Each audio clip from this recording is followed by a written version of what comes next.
दोस्तों, क्या आप जानते हैं कि आपका मस्तिष्क आपकी सफलता और खुशियों की चाबी है? अगर हमारा दिमाग मजबूत है तो हम बड़े से बड़े फैसले आसानी से ले सकते हैं और हर मुश्किल का डटकर सामना कर सकते हैं। लेकिन जब समस्याएं हमें घेर लेती हैं तो कई बार हम खुद से हार मान लेते हैं। ऐसे में अगर आप जानना चाहते हैं कि मानसिक रूप से मजबूत कैसे बना जा सकता है और मुसीबतों को कैसे हराया जा सकता है, तो इस वीडियो को अंत तक जरूर देखें। आज हम आपको 8 ऐसे अनमोल नियम बताएंगे जो आपकी सोच और आपके जीवन को पूरी तरह बदल सकते हैं। तो दोस्तों, हमें लाइक और सब्सक्राइब करके आप हमें अपना आशीर्वाद दें ताकि हम और भी अच्छा ज्ञान दे सकें। दोस्तों, हमारा मस्तिष्क तभी बेहतर काम करता है जब इसे सही तरीके से इस्तेमाल करें। यह हमारे जीवन के हर छोटे बड़े फैसले, मुश्किल हालातों और बदलावों का आधार है। मानसिक रूप से मजबूत होना बेहद जरूरी है क्योंकि जिंदगी में हर पल अच्छा नहीं होता। कभी कभी हम ऐसी कठिन परिस्थितियों में फंस जाते हैं जो हमें कमजोर और हताश महसूस कराती हैं। लेकिन जो लोग मानसिक रूप से मजबूत होते हैं वे हर मुश्किल से निकलने का रास्ता खोज लेते हैं। आज की इस वीडियो में हम इसी पर चर्चा करेंगे, कैसे आप मानसिक मजबूती हासिल कर सकते हैं और अपने कठिन समय से बाहर आ सकते हैं। एक बार एक बौद्ध गुरु अपने शिष्यों को मस्तिष्क की ताकत के बारे में सीख दे रहे थे। उन्होंने समझाया कि इंसान के विचार कभी अच्छे होते हैं तो कभी बुरे। अच्छे विचार इंसान को सकारात्मक दिशा में ले जाते हैं, जबकि बुरे विचार पतन का कारण बनते हैं। उसी समय राजवंत नाम का एक शिष्य खड़ा हुआ और गुरु से पूछा, गुरुवर, क्या कोई ऐसा तरीका है जिससे हम अपने मस्तिष्क को और अधिक मजबूत और शक्तिशाली बना सकें? अगर आप भी इस सवाल का जवाब जानना चाहते हैं तो इस वीडियो को अंत तक देखें। गुरु बोले, हाँ, मैं अवश्य बताऊंगा कि खुद को मानसिक रूप से मजबूत कैसे बनाया जा सकता है। लेकिन उससे पहले मैं तुम्हें कुछ महत्वपूर्ण बातें मस्तिष्क और मन के बारे में समझाना चाहता हूं। इन बातों को ध्यानपूर्वक सुनो, तभी तुम समझ पाओगे कि मानसिक शक्ति को कैसे विकसित किया जा सकता है। गुरु ने कहा, जब भी हम कोई बात सोचते हैं तो सबसे पहले वह विचार हमारे मस्तिष्क में जन्म लेते हैं। उसके बाद उसी विचार के अनुसार हमारा पूरा शरीर प्रतिक्रिया करता है। उदाहरण के लिए, अगर आप दुखद बातें सोचते हैं तो आप महसूस करेंगे कि आपका शरीर धीरे धीरे कमजोर और सुस्त होने लगता है। आपकी ऊर्जा कम होने लगती है। लेकिन इसके विपरीत, जब आप प्रेरणादायक और उत्साहजनक बातें सोचते हैं तो आपके अंदर असीमित ऊर्जा का प्रवाह होने लगता है। आप न केवल ऊर्जावान महसूस करते हैं बल्कि आपके चेहरे और शरीर की हर हरकत में यह झलकने लगता है। गुरु ने आगे कहा, जब आप खुश होते हैं तो आपके शरीर में अद्भुत ऊर्जा का संचार होता है। ऐसा लगता है मानो आपका पूरा अस्तित्व खिल उठा हो। इसका कारण यह है कि आपने अपने मस्तिष्क में सकारात्मक और जोश भरे विचारों को जन्म दिया। शरीर तो वही रहता है, लेकिन विचारों के अनुसार उसकी स्थिति बदलती है।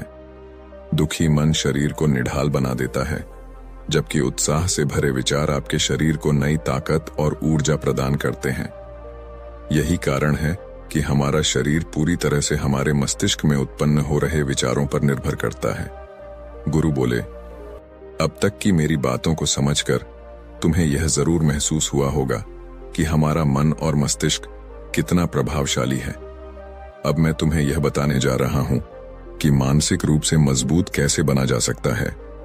मैं तुम्हें 8 ऐसे तरीके सिखाऊंगा जिन पर यदि तुम अमल करोगे और उन्हें अपने विचारों का हिस्सा बना लोगे तो तुम्हारा शरीर भी उसी दिशा में काम करने लगेगा। जैसा मैंने पहले समझाया था, जब आप दुखी होते हैं तो आपका शरीर कमजोर और ऊर्जा रहित हो जाता है। लेकिन जब आप खुश होते हैं तो आपके शरीर में ऊर्जा का प्रवाह शुरू हो जाता है। इसका अर्थ यह है कि यदि तुम इन 8 तरीकों को अपनाओगे और अपने विचारों में उतारोगे तो तुम्हारा मस्तिष्क और शरीर पूरी तरह से मजबूत और ऊर्जा से भर जाएगा। और जब तुम मानसिक रूप से मजबूत बन जाओगे तो किसी भी मुश्किल हालात का सामना आसानी से कर सकोगे।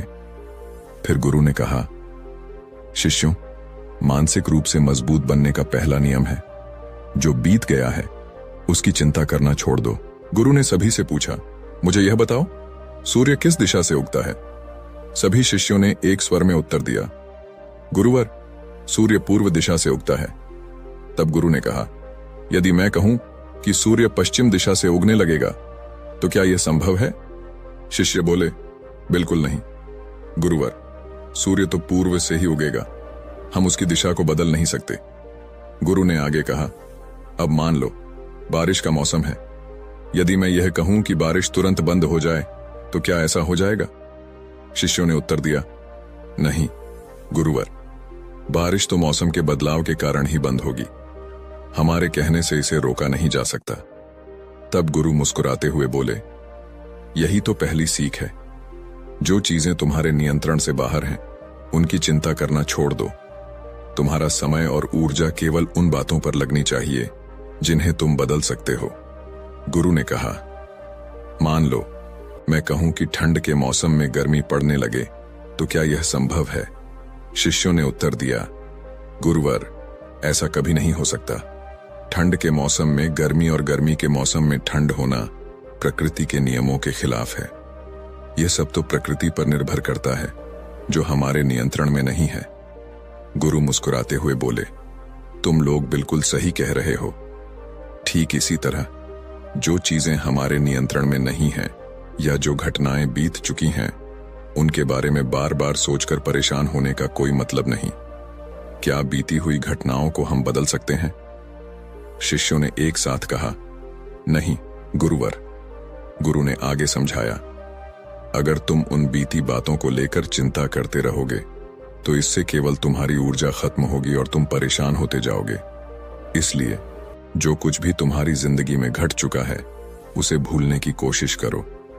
इसका सबसे अच्छा तरीका यह है कि तुम अपने आने वाले भविष्य पर ध्यान केंद्रित करो। वर्तमान में जो हो सकता है उसी पर अपनी ऊर्जा लगाओ। गुरु ने फिर कहा, मानसिक रूप से मजबूत बनने का दूसरा नियम है ध्यान करने की आदत डालना।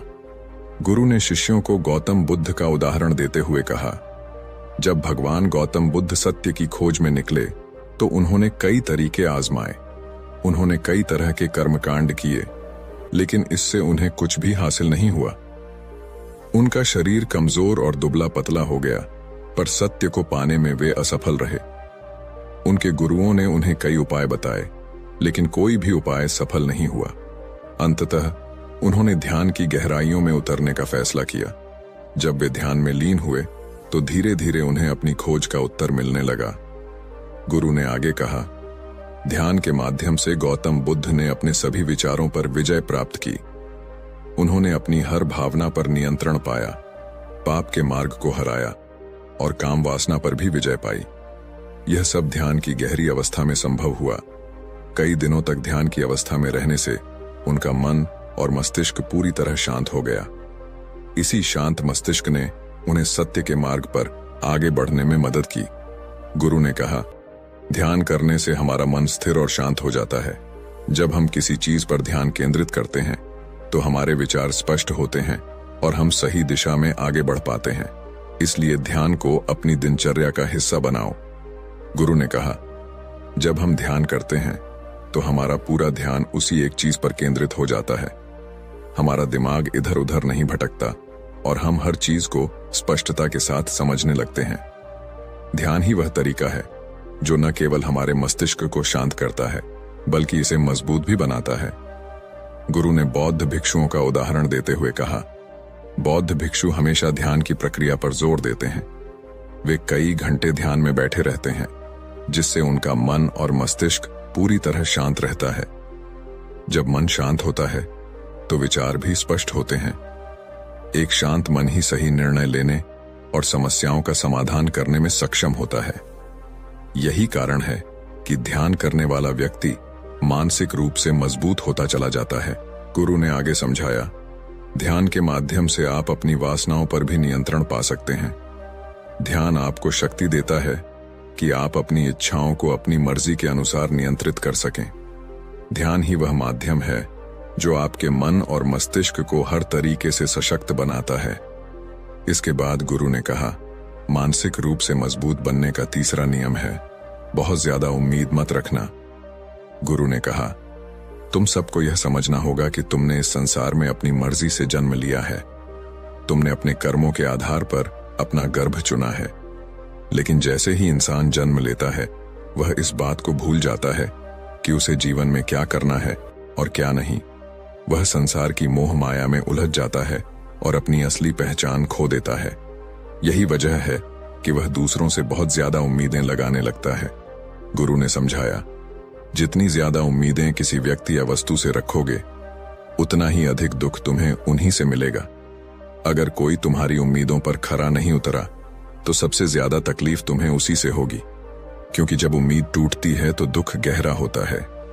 इसलिए इस संसारिक जीवन में किसी भी व्यक्ति या चीज से अत्यधिक उम्मीदें मत रखो। यही तुम्हारे मानसिक शांति और मजबूती का आधार होगा। तभी एक शिष्य खड़ा होकर पूछता है, हे गुरुवर, बिना उम्मीद के जीवन कैसे जिया जा सकता है? हम सभी के मन में कुछ न कुछ लक्ष्य और इच्छाएं होती हैं। हम सबके मन में रहता है कि हमें यह करना है, वह पाना है। क्या उम्मीद और इच्छाएं रखना गलत है? गुरु मुस्कुराए और बोले, इस प्रश्न का उत्तर मैं आगे दूंगा, लेकिन सबसे पहले यह समझो कि उम्मीदों का बोझ तुम्हारे मानसिक और भावनात्मक स्वास्थ्य को कैसे प्रभावित करता है। गुरु ने शिष्यों की बात सुनकर कहा, बिना उम्मीदों के जीवन जीना मुश्किल है, लेकिन सही प्रकार की उम्मीदें ही आपको सफलता की ओर ले जाएंगी। गुरु ने समझाया, कुछ पाने की इच्छा, कुछ बड़ा बनने की लालसा आपके भीतर से आनी चाहिए, न कि किसी और व्यक्ति, वस्तु या परिस्थिति पर आधारित होनी चाहिए। मैं यह कह रहा हूं कि दूसरों से जरूरत से ज्यादा उम्मीदें मत लगाओ। अगर तुम यह सोचो कि तुम्हारा मित्र हमेशा तुम्हारे साथ खड़ा रहेगा या वह हमेशा तुम्हारे लिए वही करेगा जो तुम चाहते हो, तो यह उम्मीदें मोह और दुख का कारण बन जाएंगी। गुरु ने कहा, खुद से उम्मीद रखना सीखो। अगर तुम अपने आप से अपेक्षा रखते हो और वह पूरी नहीं होती तो दुख जरूर होगा, लेकिन वह दुख सीमित होगा। वहीं दूसरों से उम्मीद रखने पर अगर वह पूरी न हो तो गहरा दुख होता है। यही बात माता पिता और बच्चों पर भी लागू होती है। गुरु ने गंभीर स्वर में कहा, कई बार माता पिता अपने अधूरे सपनों का बोझ बच्चों पर डाल देते हैं। वे चाहते हैं कि जो उन्होंने अपने जीवन में नहीं हासिल किया वह उनके बच्चे पूरा करें। बच्चे उनकी उम्मीदों के बोझ तले दब जाते हैं और उनकी स्वतंत्रता छिन जाती है। इसीलिए मैं सभी से कहना चाहता हूं कि अपने सपनों और उम्मीदों का पहाड़ बच्चों पर मत ला दो, उन्हें अपनी राह खुद तय करने दो। फिर गुरु ने आगे कहा, मानसिक रूप से मजबूत बनने का चौथा नियम है, पहली बार में असफल होने से डरना मत। गुरु ने समझाया, अगर तुम डर को अपने ऊपर हावी होने दोगे तो असफलता निश्चित होगी। डर तुम्हारे आत्मबल और आत्मविश्वास को कमजोर करता है, और जब आत्मविश्वास डगमगाने लगे तो लक्ष्य तक पहुंचना मुश्किल हो जाता है। गुरु ने एक उदाहरण देते हुए कहा, जीवन में अगर तुम अपने लक्ष्य की ओर बढ़ रहे हो और बार बार यह सोचते हो कि अगर मैं असफल हो गया तो क्या होगा, तो यह विचार तुम्हारे भीतर डर को जन्म देगा और डर से शंकाएं पैदा होती हैं। जब शंकाएं बढ़ेंगी तो तुम्हारा मन अशांत हो जाएगा, रातों की नींद गायब हो जाएगी, बेचैनी बढ़ने लगेगी। यही डर तुम्हें असफलता की ओर धकेल देगा। गुरु ने जोर देकर कहा, इसलिए जब भी अपने लक्ष्य की प्राप्ति के लिए कदम बढ़ाओ तो मन में किसी भी प्रकार की शंका या नकारात्मक विचार मत आने दो। खुद पर भरोसा रखो। अगर एक बार असफल हो जाओ तो फिर से कोशिश करो। असफलता कोई अंत नहीं है, बल्कि यह सफलता का पहला कदम है। गुरु के ये शब्द शिष्यों के मन में गहराई तक उतर गए। उन्होंने मन ही मन ठान लिया कि वे डर को खुद पर हावी नहीं होने देंगे और हर असफलता को सफलता की ओर बढ़ने का अवसर समझेंगे। गुरु ने शिष्यों से कहा, जब भी असफलता का विचार तुम्हारे दिमाग में आएगा, तुम और ज्यादा डरने लगोगे। यही डर तुम्हें रोक देगा। इसलिए जब जीवन में अपने लक्ष्य की प्राप्ति के लिए कदम बढ़ाओ तो मन में कोई शंका मत रखो। केवल और केवल अपने काम पर ध्यान केंद्रित करो। जब तुम पूरी लगन और ध्यान से काम करोगे तो डर स्वतः ही खत्म हो जाएगा। गुरु ने आगे समझाया, जब तुम अपने काम में पूरी तरह जुट जाओगे तो तुम्हारा मन लक्ष्य की ओर केंद्रित रहेगा और डर को जगह ही नहीं मिलेगी। एक बार डर खत्म हो गया तो सफलता अवश्य तुम्हारे कदम चूमेगी। इसके बाद गुरु ने कहा, मानसिक रूप से मजबूत बनने का पांचवा नियम है, कभी भी खुद को कोसो मत। गुरु ने गंभीर स्वर में समझाया, जो व्यक्ति जीवन में जितना संघर्ष करता है वह उतना ही मजबूत बनता है, और जो जितना मजबूत बनता है वह उतना ही काबिल हो जाता है। गुरु के ये शब्द शिष्यों के मन में गहराई तक उतर गए। उन्होंने मन ही मन ठान लिया कि वे डर को खुद पर हावी नहीं होने देंगे और हर असफलता को सफलता की ओर बढ़ने का अवसर समझेंगे। गुरु ने शिष्यों से कहा, जब भी असफलता का विचार तुम्हारे दिमाग में आएगा, तुम और ज्यादा डरने लगोगे। यही डर तुम्हें रोक देगा। इसलिए जब जीवन में अपने लक्ष्य की प्राप्ति के लिए कदम बढ़ाओ तो मन में कोई शंका मत रखो। केवल और केवल अपने काम पर ध्यान केंद्रित करो। जब तुम पूरी लगन और ध्यान से काम करोगे तो डर स्वतः ही खत्म हो जाएगा। गुरु ने आगे समझाया, जब तुम अपने काम में पूरी तरह जुट जाओगे तो तुम्हारा मन लक्ष्य की ओर केंद्रित रहेगा और डर को जगह ही नहीं मिलेगी। एक बार डर खत्म हो गया तो सफलता अवश्य तुम्हारे कदम चूमेगी। इसके बाद गुरु ने कहा, मानसिक रूप से मजबूत बनने का 5वां नियम है, कभी भी खुद को कोसो मत। गुरु ने गंभीर स्वर में समझाया, जो व्यक्ति जीवन में जितना संघर्ष करता है वह उतना ही मजबूत बनता है, और जो जितना मजबूत बनता है वह उतना ही काबिल हो जाता है। लेकिन अगर तुम किसी असफलता या किसी गलती के लिए खुद को बार बार कोसोगे तो यह तुम्हें मानसिक रूप से कमजोर बना देगा। गुरु ने कहा, खुद को कोसना सबसे खतरनाक आदतों में से एक है। यह तुम्हारे दिमाग की क्षमता को कम करता है, तुम्हारी सोचने समझने की शक्ति को कमजोर करता है और आत्मविश्वास को खत्म कर देता है। इसीलिए जीवन में कभी भी अपने आप को किसी भी गलती या असफलता के लिए दोष मत दो। अगर किसी कार्य में असफल हो गए या जो तुमने सोचा था वह नहीं हो पाया, तो इसका मतलब यह नहीं कि तुम हमेशा असफल रहोगे। गुरु ने उदाहरण देते हुए कहा, अगर मैं कहूं कि यह सामने आम का पेड़ है और पूछूं कि इस पर सबसे पहले कौन सा जानवर चढ़ेगा, हाथी, बंदर, गिलहरी या शेर, तो तुम सब क्या कहोगे? शिष्यों ने एक स्वर में उत्तर दिया, गुरुवर, सबसे पहले गिलहरी और बंदर चढ़ेंगे। गुरु ने मुस्कुराते हुए कहा, ठीक कहा, क्योंकि हाथी या शेर का पेड़ पर चढ़ना संभव नहीं है। इसका मतलब यह नहीं कि हाथी और शेर कमजोर हैं। हर व्यक्ति, हर जीव अपने स्वभाव और क्षमताओं के अनुसार ही कार्य करता है। उसी प्रकार तुमसे अगर कोई काम नहीं हुआ या किसी और ने तुम्हारी अपेक्षा बेहतर कर लिया, तो इसका यह मतलब नहीं कि तुम कमजोर हो। यह सिर्फ इस बात का संकेत है कि तुम किसी और चीज में बेहतर हो।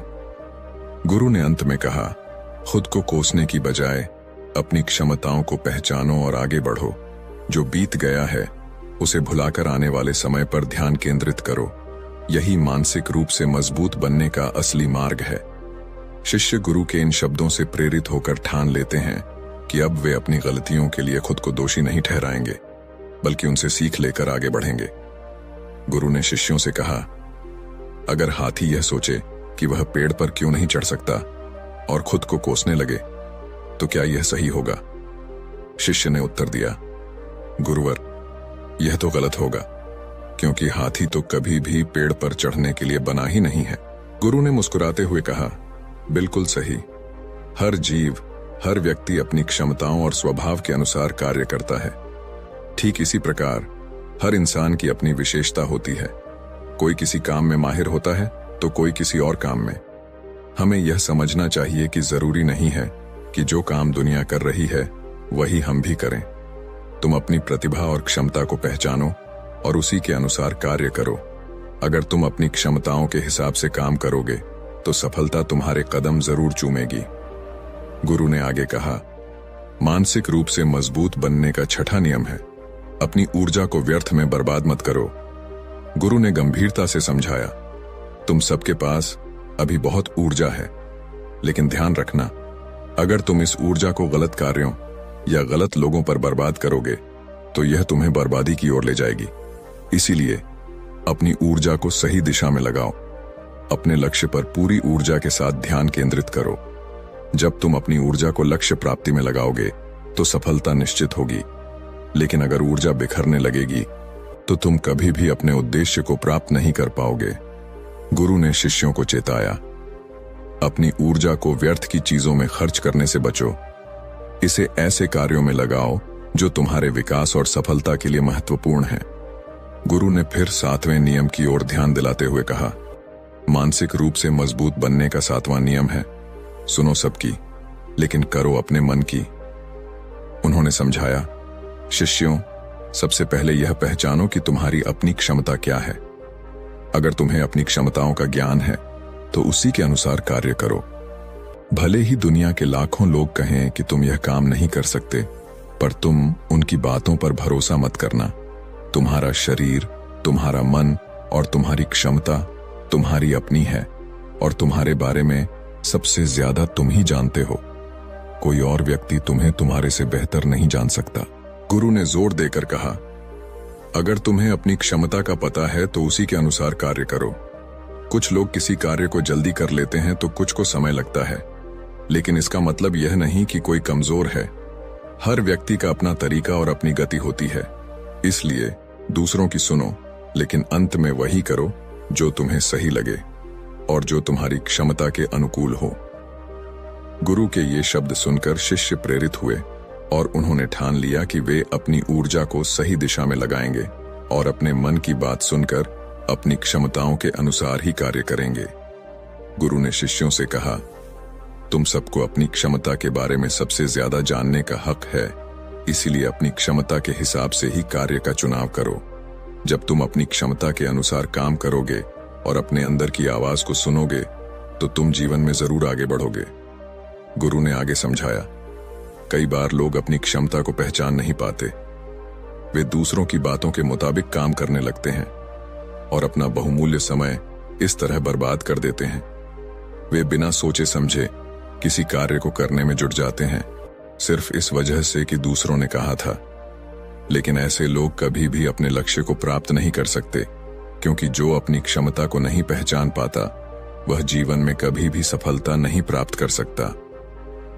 गुरु ने फिर जोर देकर कहा, यह शरीर तुम्हारा है, यह दिमाग तुम्हारा है और सोचने समझने की शक्ति भी तुम्हारी है।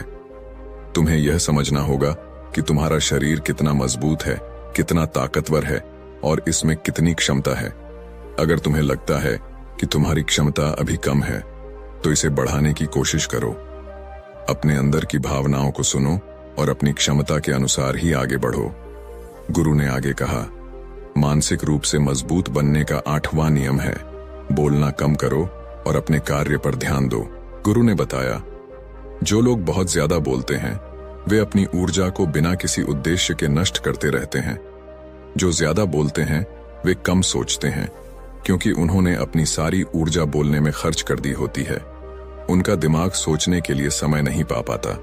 वहीं जो लोग कम बोलते हैं उन्हें सोचने का ज्यादा समय मिलता है, और जब तुम किसी विचार पर या किसी विषय पर अधिक ध्यान दोगे तो तुम सफलता की दिशा में आगे बढ़ोगे, क्योंकि तुम्हारे दिमाग में सही विचार आएंगे जो तुम्हें अपने लक्ष्य को प्राप्त करने में मदद करेंगे।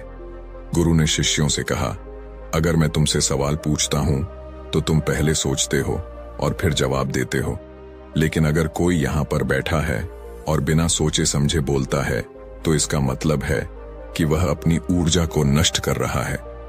गुरु ने कहा, सोच समझकर बोलो और ज्यादा बोलने से बचो, ताकि तुम्हें अपने कार्य पर ध्यान देने और सफलता की दिशा में आगे बढ़ने का पूरा समय मिले। गुरु ने शिष्यों से कहा, अगर कोई शिष्य बहुत ज्यादा बोलता है तो वह अपनी ऊर्जा को व्यर्थ कर देता है। जब वह बात कर रहा होता है तो वह हमारे साथ और हमारी बातों पर ध्यान नहीं दे पाता है। यदि हम उससे प्रश्न पूछेंगे तो वह शायद गलत उत्तर देगा, क्योंकि उसने अपनी ऊर्जा बोलने में ही लगा दी होगी। इसके विपरीत जो शिष्य शांत रहता है और हमारी बातों को ध्यान से सुनता है वह सोच विचार करके सही जवाब देता है। इसलिए शिष्यों को कम बोलने का अभ्यास करना चाहिए। गुरु ने बताया, जब तुम कम बोलने का अभ्यास करोगे तो तुम किसी भी विषय या विचार पर ज्यादा ध्यान दे पाओगे, और जब तुम अच्छे से सोच सकोगे तो समस्या का समाधान जरूर निकलेगा। कम बोलने से तुम्हारी ऊर्जा भी बचती है और इस ऊर्जा का उपयोग तुम सोचने में कर सकते हो। गुरु ने शिष्यों को समझाया, यह थे मानसिक रूप से मजबूत बनने के 8 नियम। अगर तुम इन 8 नियमों का पालन यकीन के साथ अपनी जिंदगी में करते हो तो तुम मानसिक रूप से बेहद मजबूत बनोगे। फिर कोई भी परेशानी या रुकावट तुम्हारी जिंदगी में नहीं आएगी। कोई भी समस्या आएगी तो तुम उसका डट कर सामना कर पाओगे। गुरु की बातों को सुनकर सभी शिष्य उनका कोटि कोटि नमन करते हैं और समझ जाते हैं कि ये 8 नियम उनके जीवन में कितने फायदेमंद साबित होंगे। वे गुरु को प्रणाम करते हैं और उस दिन की शिक्षा पूरी होती है। सभी शिष्य अपने आश्रम की ओर लौटते हैं। गुरु ने इस शिक्षा के अंत में कहा, दोस्तों, उम्मीद है कि इस वीडियो से आपको कुछ महत्वपूर्ण बातें सीखने को मिली होंगी। यह वीडियो आपको ऐसी बातें बताएगा जो आपके जीवन को पूरी तरह से बदल सकती हैं। हम सब रात को खाना खाकर तुरंत सो जाते हैं, लेकिन क्या आप जानते हैं कि यही हमारी बीमारियों का कारण बनता है? गुरु ने आगे बताया, हमारे शरीर में 80% बीमारियां इस आदत की वजह से होती हैं। हम खुद ही अपनी बीमारियों को आमंत्रित करते हैं। गुरु ने शिष्यों को जीवन के कुछ और महत्वपूर्ण पहलुओं के बारे में बताया और उनकी शिक्षा इस तरह समाप्त हुई जो उनके जीवन में गहरे बदलाव लाने वाली थी। गुरु ने शिष्यों से कहा, बच्चों, क्या आप सभी को यह पता है कि हम लंबे समय तक स्वस्थ कैसे रह सकते हैं? शिष्यों ने उत्तर दिया, गुरुदेव, हमें इस बारे में जानकारी नहीं है। कृपया हमें इसके बारे में विस्तार से बताइए। गुरु मुस्कुराए और बोले, एक छोटा सा नियम है जिसे यदि हम अपने जीवन में अपनाते हैं तो हम अनेकों बीमारियों से बच सकते हैं, और यह नियम है, रात को पेट भरकर खाना खाने से बचो। गुरु ने आगे कहा, जब हम रात को बहुत अधिक खाना खाते हैं तो वह हमारे शरीर पर बहुत बुरा असर डालता है। यह न केवल हमारी पाचन क्रिया को प्रभावित करता है, बल्कि हमारे शरीर में बीमारियों को भी आमंत्रित करता है। अगर हम रात को सोते समय खाली पेट होते हैं तो हमारे शरीर में ढेर सारी सकारात्मक बदलाव हो सकते हैं। शिष्य हैरान होकर गुरु से पूछते हैं, गुरुदेव, आप कह रहे हैं कि हम रात को खाली पेट सोएं, लेकिन क्या इससे कोई फायदा होगा? गुरु ने जवाब दिया, हाँ, बिल्कुल।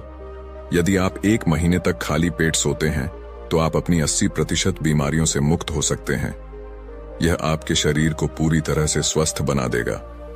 आपको डरने की आवश्यकता नहीं है, क्योंकि मैं आपको भूखा सोने के लिए नहीं कह रहा हूं।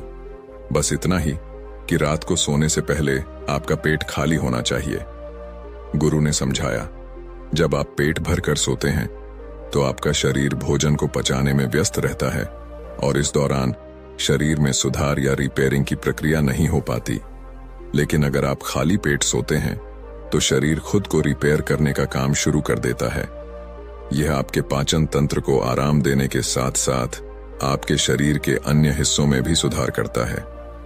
गुरु ने शिष्यों को और भी विस्तार से समझाया, अगर आप यह नियम 1 महीने तक पालन करेंगे तो आप देखेंगे कि आपकी ऊर्जा स्तर में वृद्धि होगी, आपकी नींद में सुधार होगा और आप खुद को ज्यादा ताजगी महसूस करेंगे। ये छोटे बदलाव आपके जीवन को लंबा और स्वस्थ बना सकते हैं। गुरु की बातें सुनकर शिष्य समझ गए कि यह ज्ञान उनके लिए बहुत महत्वपूर्ण है और वे इसे अपने जीवन में जरूर अपनाएंगे। गुरु ने फिर कहा, दोस्तों, अगर आपने इस वीडियो को अधूरा छोड़ दिया तो आप एक ऐसी जानकारी से वंचित रह जाएंगे जो आपके जीवन को बदल सकती थी। इसलिए इस कहानी को अंत तक जरूर देखिए और हाँ, चैनल को सब्सक्राइब करना न भूलें और वीडियो को लाइक करें। तू आगे बढ़ता है कहानी के कहानी ध्यान से सुनना। गुरु ने शिष्यों से कहा, बच्चों, तुम्हें यह समझना बहुत जरूरी है कि हमारे शरीर में एक प्राण शक्ति होती है जो हमारे सभी कार्यों को संपादित करती है। जब हम भोजन करते हैं तो यह प्राण शक्ति हमारे भोजन को पचाने में लग जाती है, और जब हम किसी मानसिक कार्य में लगे होते हैं तो यह प्राण शक्ति हमारे दिमाग की सक्रियता को बढ़ाती है। गुरु ने आगे कहा, यह प्राण शक्ति हमारे शरीर की ऊर्जा का मुख्य स्रोत है और यदि हम इसे सही तरीके से प्रयोग करते हैं तो यह हमारे शरीर को स्वस्थ और मजबूत बना सकती है।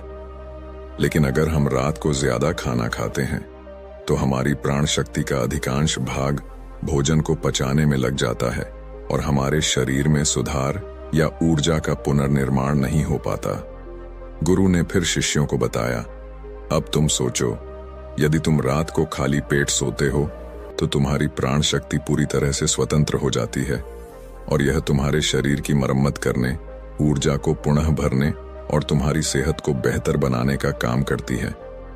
यह शरीर को स्वस्थ रखने के लिए आवश्यक प्रक्रिया है और तुम देखोगे कि तुम धीरे धीरे ताकतवर, ऊर्जावान और युवा महसूस करने लगोगे। गुरु ने यह भी समझाया, यह नियम कठिन नहीं है बच्चों। यह एक साधारण तरीका है जिसे तुम आसानी से अपना सकते हो। तुम्हें बस यह सुनिश्चित करना है कि रात को सोने से पहले तुम्हारा पेट खाली हो। तुम यह नहीं कह सकते कि यह तुम्हारे लिए मुश्किल है, क्योंकि यह एक छोटा सा कदम है जो तुम्हारी पूरी जीवन शैली को बदल सकता है। तभी एक शिष्य ने उत्सुकता से पूछा, गुरुदेव, क्या हम इसे धीरे धीरे शुरू कर सकते हैं? जैसे पहले दिन थोड़ी देर का उपवास रखकर फिर धीरे धीरे इसे आदत बना सकते हैं। गुरु मुस्कुराए और बोले, बिल्कुल, तुम इसे धीरे धीरे कर सकते हो। शुरुआत में अगर तुम्हारे लिए इसे अपनाना थोड़ा मुश्किल हो तो तुम धीरे धीरे शुरू कर सकते हो। पहले दिन तुम थोड़ा सा कम खा सकते हो, फिर अगले दिन और कम, और जल्द ही तुम महसूस करोगे कि तुम्हारा शरीर और मन इस आदत को अपनाने के लिए तैयार हो चुका है। गुरु ने फिर कहा, यह नियम एक तरह से तुम्हारे शरीर के लिए एक उपहार है। जब तुम अपनी प्राण शक्ति को भोजन पचाने में खर्च नहीं करते तो यह तुम्हारे शरीर को स्वस्थ, सक्रिय और युवा बनाए रखता है। इसलिए बच्चों, इस नियम का पालन करो और देखो कि कैसे तुम अपनी जीवन शक्ति को बढ़ा सकते हो और अपने शरीर को बीमारियों से बचा सकते हो। शिष्यों ने गुरु की बातों को ध्यान से सुना और वे समझ गए कि यह छोटा सा नियम उनके जीवन को बदल सकता है। वे सभी गुरु के प्रति आभारी थे और संकल्प लिया कि वे इस नियम का पालन करेंगे। गुरु ने फिर कहा, दोस्तों, अगर तुम इस नियम को अपनाते हो तो यह तुम्हारी जीवन शैली को पूरी तरह से बदल सकता है और तुम्हें यह जानकर खुशी होगी कि यह तुम्हारे शरीर को स्वस्थ रखने के लिए बहुत लाभकारी है। गुरु ने शिष्यों को समझाया, बच्चों, तुम्हें यह समझना बहुत जरूरी है कि प्राण शक्ति एक समय में केवल एक ही कार्य कर सकती है। जब हम भोजन करते हैं तो प्राण शक्ति भोजन को पचाने के लिए पूरी तरह से लग जाती है। यदि आप भोजन करने के तुरंत बाद गहरी सोच में डूब जाते हो तो इससे पाचन तंत्र पर नकारात्मक प्रभाव पड़ सकता है। प्राण शक्ति, जो भोजन को पचाने का काम कर रही थी, अब गहरे विचारों पर खर्च हो जाती है, जिससे पाचन सही से नहीं हो पाता। गुरु ने फिर कहा, अगर आप भोजन करने के बाद शारीरिक परिश्रम करते हो, जैसे तेज तेज चलना या दौड़ना, तो भी यही समस्या हो सकती है। प्राण शक्ति, जो पहले भोजन को पचाने में व्यस्त थी, अब शारीरिक कार्यों पर लग जाती है। यह पाचन क्रिया को कमजोर कर सकता है और शरीर को उचित ऊर्जा प्राप्त नहीं होती। इसलिए भोजन के बाद तेज गति से चलने या शारीरिक गतिविधियों से बचना चाहिए। गुरु ने आगे बताया, इसीलिए बच्चों, भोजन के बाद धीरे धीरे टहलना चाहिए ताकि पाचन क्रिया को प्रभावित न किया जाए और प्राण शक्ति का सही उपयोग हो। जब आप धीमे धीमे चलते हो तो पाचन क्रिया में सहायता मिलती है और शरीर को पूरा लाभ मिलता है। फिर गुरु ने एक और महत्वपूर्ण बात बताई, अब तुम सभी यह समझ ही गए हो कि प्राण शक्ति एक समय में केवल एक काम कर सकती है, लेकिन जब आप देर रात भोजन करते हो तो इससे आपके शरीर पर 3 प्रभाव पड़ते हैं। पहले प्रभाव के बारे में बताता हूं। गुरु ने कहा, पहला प्रभाव यह है कि आपकी जठराग्नि यानी पाचन अग्नि सूर्य के साथ काम करती है। जैसे ही सूर्य उगता है, आपकी पाचन शक्ति भी सक्रिय हो जाती है। यह ऊर्जा दिन के समय भोजन पचाने के लिए तैयार रहती है, लेकिन जब आप रात को देर से भोजन करते हो तो यह पाचन अग्नि कमजोर हो जाती है, क्योंकि सूर्य के साथ उसकी ऊर्जा जुड़ी होती है। गुरु ने शिष्यों को और समझाया, इसलिए देर रात भोजन करना शरीर के लिए उचित नहीं होता। रात में शरीर को आराम की जरूरत होती है और जब आप देर रात खाना खाते हो तो पाचन प्रक्रिया ठीक से नहीं हो पाती, जिससे शरीर को पूर्ण लाभ नहीं मिलता। गुरु की बातों को ध्यान से सुनकर शिष्य समझ गए कि देर रात खाना न खाना और भोजन के बाद शारीरिक गतिविधियों से बचना उनके स्वास्थ्य के लिए कितना महत्वपूर्ण है। गुरु ने शिष्यों से कहा, अब तुम्हें यह 3 प्रभाव समझ में आ गए होंगे। पहला प्रभाव तो यह था कि रात में भोजन करने से पाचन अग्नि कमजोर हो जाती है, जो दिन के समय बेहतर काम करती है।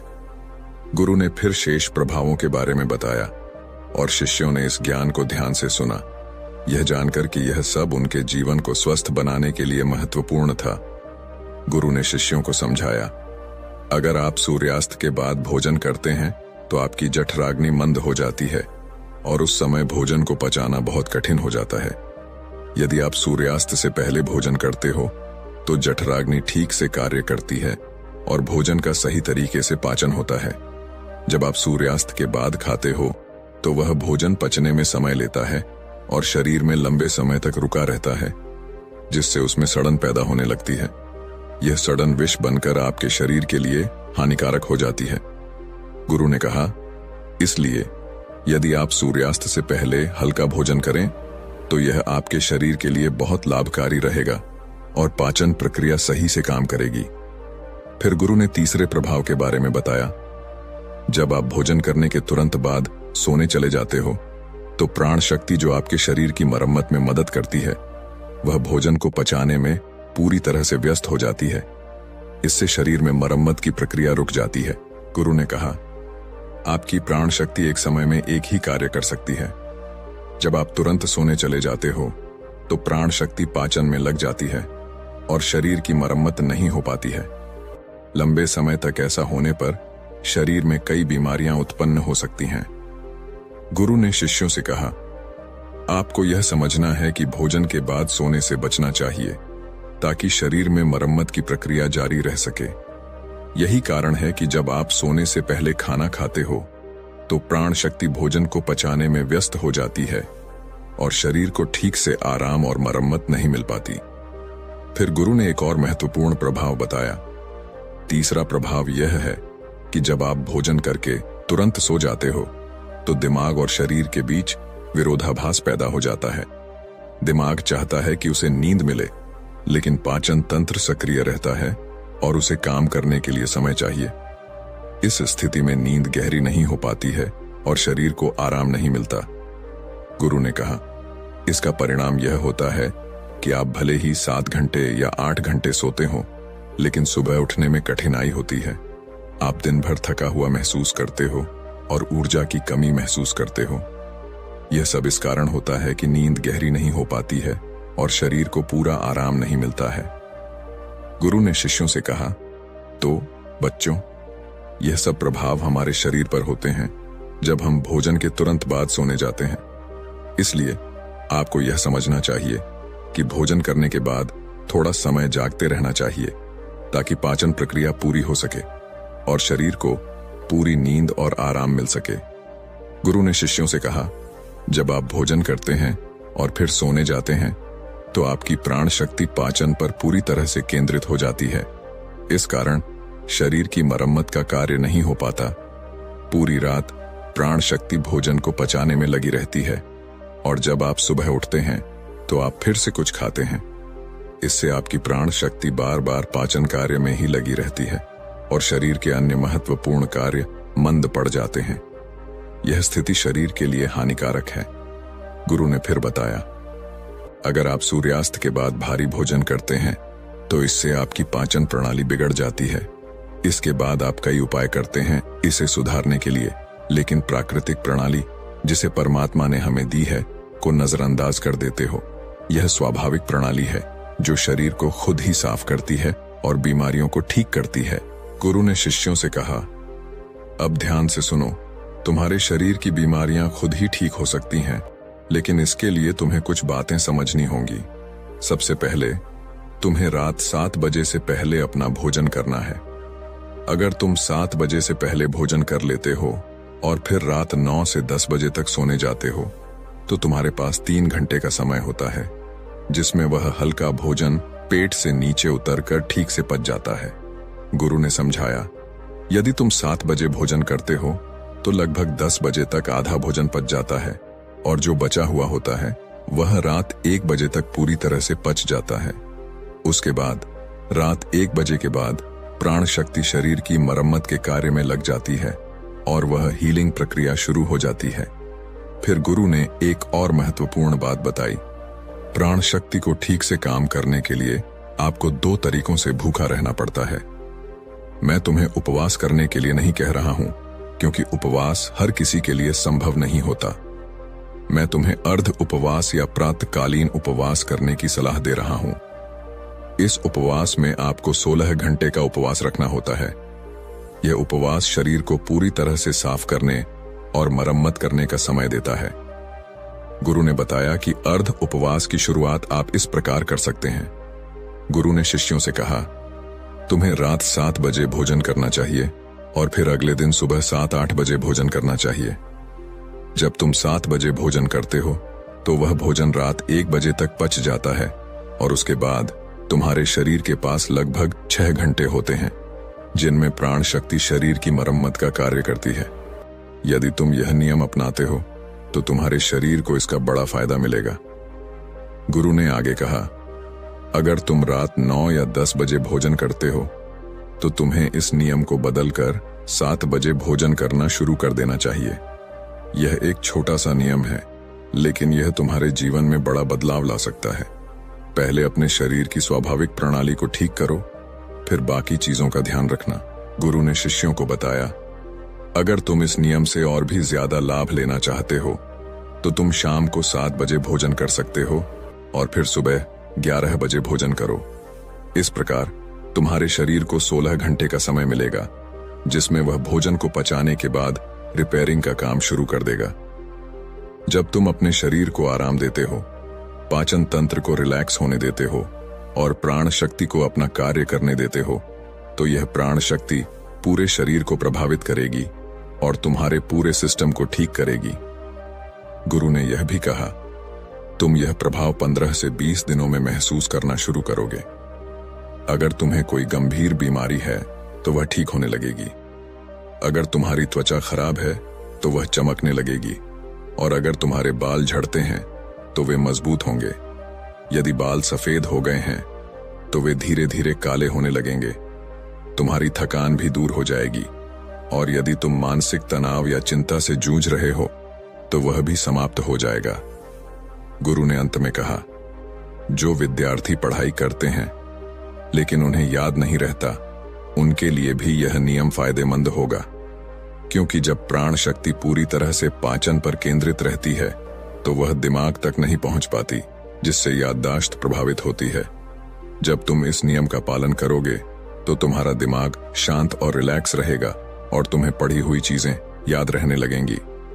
गुरु ने शिष्य से कहा, अगर आप 7 बजे भोजन करते हैं और फिर 10 बजे सोने जाते हैं तो अगर आपको भूख लगे तो आप इस समय को समझें। हमारी शरीर की प्रत्येक कोशिका का एक सिस्टम होता है जो बाहर से कैलोरी लेकर ऊर्जा बनाती है और उसी ऊर्जा से हमारा शरीर काम करता है। लेकिन जब कोशिकाओं को कुछ समय तक बाहरी आहार नहीं मिलता है तो वे अपने अंदर के वेस्ट मटेरियल से ऊर्जा बनाने लगती हैं। गुरु ने आगे समझाया, इस स्थिति में कोशिकाएं अपने अंदर जो भी वेस्ट मटेरियल पड़ा रहता है, जैसे कि गलत तरीके से जमा हुआ प्रोटीन या बैक्टीरिया, उसे अवशोषित करके ऊर्जा का निर्माण शुरू कर देती है। इसे ऑन्टोफैगी या ओनंटोफिजिक कहते हैं और इस प्रक्रिया में कोशिकाओं की सफाई होती है। गुरु ने शिष्य को बताया, जो कोशिकाओं के अंदर एक संरचना होती है उसे लाइसोसोम कहा जाता है और इस लाइसोसोम में कुछ एंजाइम होते हैं। ये एंजाइम कोशिका के अंदर के वेस्ट मटेरियल का पाचन करके उसे ऊर्जा में बदल देते हैं। इस प्रकार जब कोशिकाएं बाहर से ऊर्जा प्राप्त नहीं करती तो वे अपने अंदर के वेस्ट मटेरियल को इकट्ठा करके उसे उपयोगी ऊर्जा में बदल देती हैं। गुरु ने इसे विस्तार से समझाते हुए कहा, यह प्रक्रिया हमारे शरीर की डिटॉक्स प्रणाली को सक्रिय करती है। जब आप समय समय पर भोजन नहीं करते और अपने शरीर को आराम देने का अवसर देते हैं तो यह प्रक्रिया खुद ही शुरू हो जाती है। इससे शरीर की सफाई होती है और कोशिकाएं अपनी कार्यक्षमता को सुधारने लगती हैं। यह नियम न केवल पाचन को संतुलित करता है बल्कि शरीर के अंदर की सफाई और सुधार को भी बढ़ावा देता है। गुरु ने शिष्य से कहा, यह डिटॉक्स प्रणाली आप कुछ खाकर या किसी औषधि से नहीं शुरू कर सकते हैं। यह केवल तब शुरू हो सकती है जब आप समय समय पर आहार से बचते हैं। दिन भर का पूर्ण उपवास सभी के लिए संभव नहीं होता, लेकिन अगर आप 16 घंटे का नियम अपनाते हैं, जैसे कि शाम को 7 बजे भोजन करके अगले दिन 7 बजे या अगर संभव हो तो 11 बजे भोजन करते हैं, तो आपको कोई कठिनाई नहीं होगी। इस समय में आप अधिकतर सोते रहते हैं और बाकी समय में अपने दिनचर्या में व्यस्त रहते हैं, जिससे आपको भूख का एहसास नहीं होता। गुरु ने आगे समझाया, यदि खाने के बाद भी भूख लगे तो आप नारियल पानी ले सकते हैं, क्योंकि यह आपकी डिटॉक्स प्रक्रिया में कोई बाधा नहीं डालता। इसके साथ आप एक और उपाय कर सकते हैं, जिससे आपकी भूख पर भी प्रभाव पड़ेगा और आपकी डिटॉक्स प्रक्रिया भी बेहतर हो सकेगी। फिर गुरु ने शिष्य से कहा, अब तुम्हारे मन में एक और सवाल उठ रहा होगा। जब हम बुद्धिमान व्यक्तियों और गुरुदेव की बातें सुनते हैं तो वे कहते हैं कि संसार जीवन मोह और माया से भरा हुआ है। हमारे रिश्ते, धन, इच्छाएं, यह सब माया का खेल है। जीवन का असली लक्ष्य तो मोक्ष है, मुक्ति है। हमें आध्यात्मिक जीवन की ओर बढ़ना चाहिए। गुरु ने मुस्कुराते हुए कहा, जब तुम यह सुनते हो तो तुम्हारे मन में यह प्रश्न उठता है, क्या हमारा संसार जीवन जीना व्यर्थ है? क्या हमें केवल आध्यात्मिक जीवन जीना चाहिए? क्या हमें सिर्फ आत्म खोज करनी चाहिए? क्या हमें संसार के सुखों का आनंद नहीं लेना चाहिए? यह सवाल सभी के मन में कभी न कभी उठता है। लेकिन जानो बेटा, संसार जीवन को जीने का तरीका समझदारी से करना चाहिए और तभी आध्यात्मिक जीवन का सही अनुभव हो सकता है। गुरु ने शिष्य से कहा, यह सही है कि हम सभी के जीवन में तरह तरह की इच्छाएं और सपने होते हैं। कोई अपने माता पिता के लिए धन कमाना चाहता है, कोई अपने परिवार को सुखी देखना चाहता है, कोई अपने बच्चों के भविष्य की चिंता करता है, तो कोई अपने लिए कुछ हासिल करना चाहता है। कुछ लोग नाम और प्रतिष्ठा चाहते हैं, कुछ अपनी प्रेमिका या प्रेमी को खुश रखना चाहते हैं, कुछ बड़े आदमी बनना चाहते हैं और कुछ राज करना चाहते हैं। इसी प्रकार हमारे जीवन में हर किसी का उद्देश्य और सपना अलग होता है। यह सभी इच्छाएं हमारे भीतर एक उद्देश्य और दिशा देती हैं। गुरु ने आगे कहा, लेकिन जब बुद्ध पुरुष हमारे सामने आते हैं तो वे हमें यह बताते हैं कि संसार का जीवन एक माया है और हमें इस माया से उबरकर खुद को जानना चाहिए। वे हमें कहते हैं कि आध्यात्मिकता की राह पर चलना चाहिए, और जब हम इस रास्ते पर चलने लगते हैं तो हमारे भीतर के विचारों और इच्छाओं का संतुलन बिगड़ने लगता है। हमें समझ में नहीं आता कि हम संसार के सुखों का पीछा करें या आध्यात्मिकता की ओर बढ़ें। तुम्हारे मन में भी यही सवाल उठता होगा, क्या हमारा संसार जीवन जीना व्यर्थ है? क्या हमें हर चीज छोड़कर एक भिक्षु की तरह जीवन जीना चाहिए? तुम्हारा यह सवाल एकदम सही है और यह हर किसी के मन में कभी न कभी उठता है। गुरु ने शिष्य से कहा, लेकिन जानो, जीवन में संतुष्टि पाने का तरीका यही है कि हमें संसार के सभी सुखों को त्यागने की आवश्यकता नहीं है। अगर हम अपनी इच्छाओं और सपनों का पालन करते हुए आध्यात्मिकता की राह पर चलते हैं तो हम दोनों संसार और आत्मा का संतुलन बना सकते हैं। हमारे रिश्ते, पैसा, परिवार और दोस्त सभी कुछ मायने रखते हैं और यही हमारे जीवन को पूरी तरह से पूरा बनाता है। गुरु ने शिष्य से कहा, देखो, तुम उनके शब्दों को सही से समझ नहीं पा रहे हो। वे जो कहते हैं उसका मतलब कुछ और होता है और हम उसे अपने जीवन से जोड़कर कुछ और ही समझ लेते हैं। महात्मा बुद्ध ने कभी यह नहीं कहा कि हमें गरीबी पसंद करनी चाहिए या आर्थिक रूप से पिछड़े रहना चाहिए। उन्होंने यह कहा था कि आध्यात्मिक मार्ग पर चलने के लिए हमें आर्थिक रूप से सक्षम होना चाहिए। यह महत्वपूर्ण है कि हमारे पास संसाधन हो ताकि हम आत्मा की खोज में आगे बढ़ सकें। जब तक आप गरीब होते हैं और आपके पास आर्थिक साधन नहीं होते, तब तक आप अपनी आध्यात्मिक यात्रा पर ध्यान नहीं दे सकते। लेकिन वहीं दूसरी तरफ जब आप अत्यधिक संपन्न हो जाते हैं और धन के पीछे दौड़ते रहते हैं, तो वही संपन्नता आपकी आध्यात्मिक यात्रा में रुकावट बन सकती है। गुरु ने शिष्य से कहा, महात्मा बुद्ध और अन्य महापुरुषों ने अपनी बातें बहुत ही सरल और सीधी भाषा में कही हैं, लेकिन हम अक्सर उन शब्दों का गलत अर्थ निकालते हैं। हम उनकी बातों को अपनी रोजमर्रा की जिंदगी से जोड़ने की कोशिश करते हैं, जो बिल्कुल गलत है। वे लोग जो जीवन में कुछ बड़ा हासिल करने के लिए काम करते हैं, उनके लिए अपने शब्दों का सही अर्थ समझना बहुत जरूरी है। यह बात कुछ इसी तरह है कि हम उनकी बातों को समझते नहीं हैं और उनका गलत अर्थ निकालकर उसे अपने जीवन में उतारते हैं। इससे हम अक्सर अपने जीवन को पूरी तरह से बर्बाद कर लेते हैं। गुरु ने एक कहानी सुनाते हुए आगे कहा, एक बार की बात है, महात्मा बुद्ध अपने नगरवासियों को उपदेश दे रहे थे।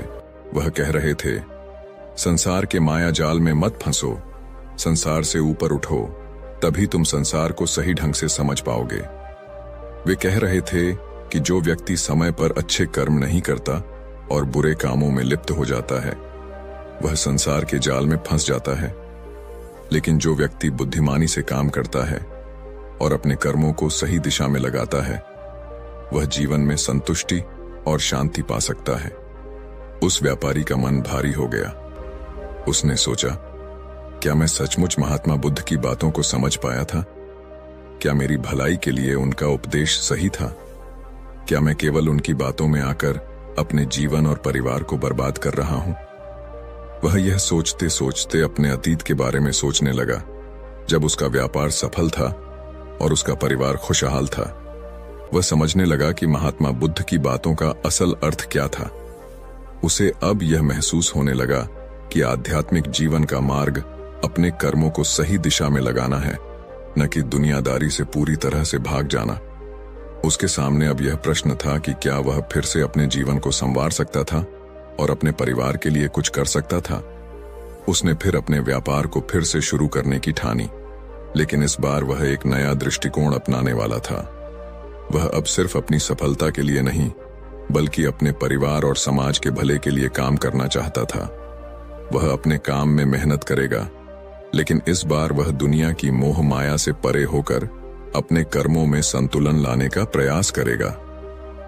अब वह धनी व्यापारी समझ गया था कि महात्मा बुद्ध का उपदेश यह नहीं था कि हमें सभी भौतिक सुखों को छोड़ देना चाहिए, बल्कि यह था कि हमें संतुलन बनाए रखना चाहिए और संसार की मोह माया में पूरी तरह से नहीं फंसना चाहिए। उसे यह एहसास हुआ कि आत्मा की खोज करने के लिए भी हमें अपने जीवन की जिम्मेदारियों को समझना और निभाना होता है।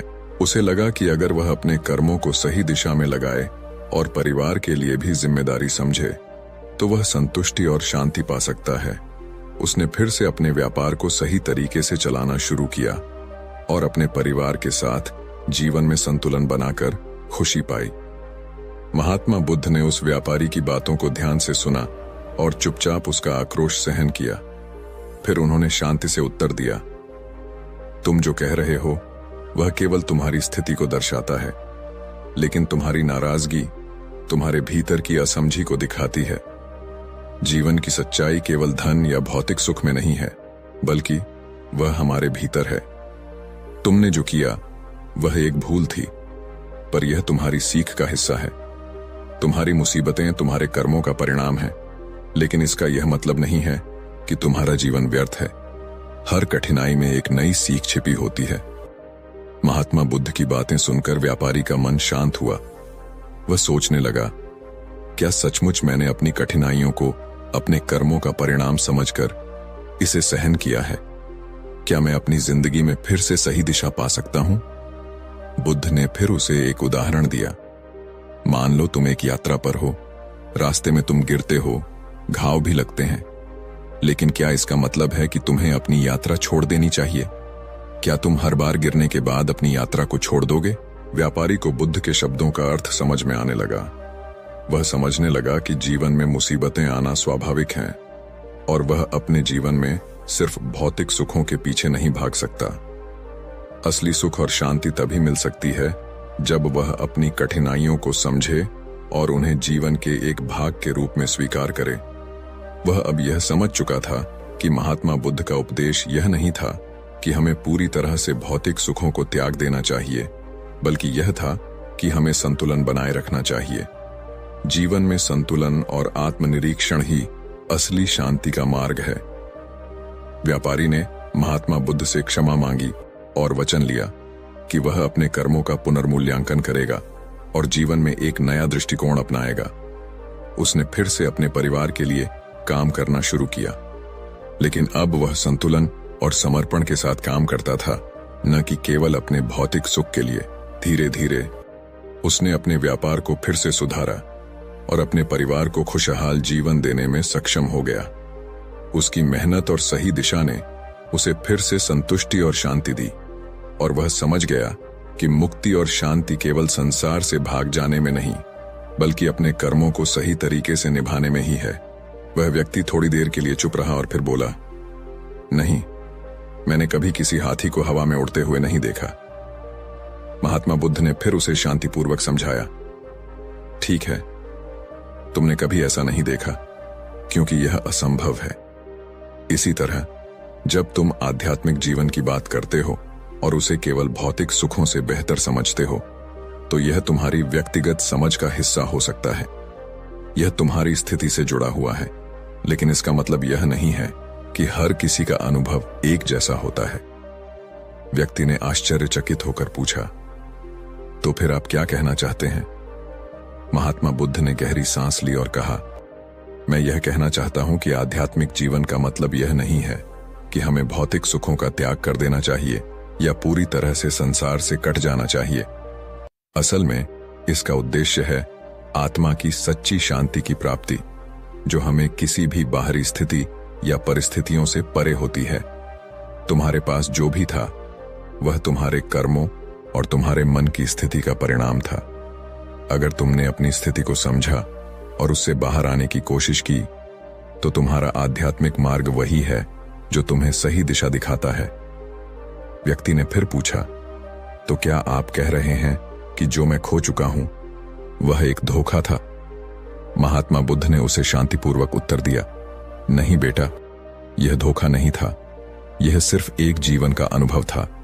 जो तुमने खोया वह तुम्हारे मन की इच्छा और उसके पीछे की भावनाओं का परिणाम था।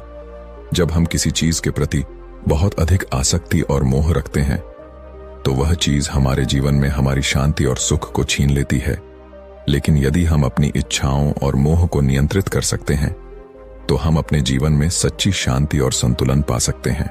व्यक्ति ने अब महसूस किया कि महात्मा बुद्ध की बातें न केवल भौतिक सुखों से अलग थीं, बल्कि वे जीवन के गहरे अर्थ को समझने के लिए थीं। उसने सोचा, क्या सचमुच संसार और आध्यात्मिक जीवन दोनों को संतुलित करना संभव है? महात्मा बुद्ध ने फिर उसे समझाते हुए कहा, संसार में रहकर भी आत्मा की शांति पाई जा सकती है, लेकिन इसके लिए तुम्हें अपने भीतर की इच्छाओं और आकर्षणों को सही दिशा में मोड़ने की आवश्यकता है। जो कुछ भी तुमने खोया वह तुम्हारे जीवन का हिस्सा था, लेकिन तुम्हें अपने मन और आत्मा की शांति की ओर बढ़ने की जरूरत है। यही वास्तविक मुक्ति है। वह व्यक्ति अब महात्मा बुद्ध की बातों को समझने लगा और उसकी आंखों में एक नई आशा चमकने लगी। उसने सोचा, शायद यह मेरी जीवन की सच्ची दिशा है और मुझे अपने भीतर की शांति को खोजना चाहिए। महात्मा बुद्ध मुस्कुराते हुए उस व्यक्ति से कहते हैं, ठीक कहा तुमने, हर व्यक्ति मेहनत करता है और अपने परिवार का पालन पोषण करने के लिए धन कमाता है, लेकिन क्या तुमने कभी यह सोचा है कि यह जो पैसे वह कमाता है, क्या वह उसे सच्चे सुख के लिए लाता है? वह व्यक्ति थोड़ी देर के लिए चुप रहा और फिर बोला, क्या आप कहना चाहते हैं कि मेहनत से कमाए हुए पैसे से खुशी नहीं मिल सकती? महात्मा बुद्ध ने शांतिपूर्वक उत्तर दिया, बिल्कुल, मेहनत से कमाए पैसे से तुम्हें जरूर कुछ भौतिक सुख मिल सकते हैं, लेकिन क्या वह सुख स्थायी है? क्या तुम्हें यह लगता है कि केवल धन से ही तुम्हारे जीवन की सच्ची शांति मिल सकती है? वह व्यक्ति थोड़ा उलझन में था और फिर बोला, तो क्या हमें धन कमाने से भी परहेज करना चाहिए? महात्मा बुद्ध ने समझाते हुए कहा, धन कमाना गलत नहीं है, लेकिन धन के पीछे अपनी पूरी इच्छाओं और आकांक्षाओं को लगाना गलत है। अगर तुम केवल धन के लिए जीवन जीते हो, तो तुम असल में अपनी आत्मा की शांति खो बैठते हो। वास्तविक सुख तो तब आता है जब तुम अपनी इच्छाओं को नियंत्रित कर लेते हो और जीवन में संतुलन स्थापित करते हो। वह व्यक्ति अब और ध्यान से सुनने लगा। महात्मा बुद्ध ने आगे कहा, यह जो भिक्षा हम प्राप्त करते हैं वह कोई साधारण वस्तु नहीं है, यह हमारे अच्छे कर्मों का फल है।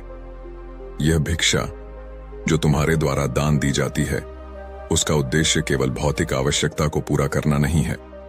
इसका उद्देश्य है आत्मा को शांति और संतुष्टि देना, जो तुम भौतिक चीजों से प्राप्त नहीं कर सकते। वह व्यक्ति अब समझने लगा और गहरे विचारों में खो गया। महात्मा बुद्ध ने फिर कहा, तुम अपने कर्मों को देखकर ही यह समझ पाओगे कि जीवन में असली सुख और शांति किसमें है। जो चीजें तुम खो चुके हो वे केवल भौतिक रूप से तुम्हारी इच्छाओं से जुड़ी थीं, लेकिन असली शांति और संतोष तो आत्मा की उन्नति में है। वह व्यक्ति अब महात्मा बुद्ध के शब्दों को समझने लगा था और उसकी आंखों में एक नई दिशा और आशा चमक रही थी। उसने मन ही मन निर्णय लिया कि अब वह अपने जीवन में संतुलन लाएगा और भौतिक और आध्यात्मिक दोनों पहलुओं को सही तरीके से समझेगा।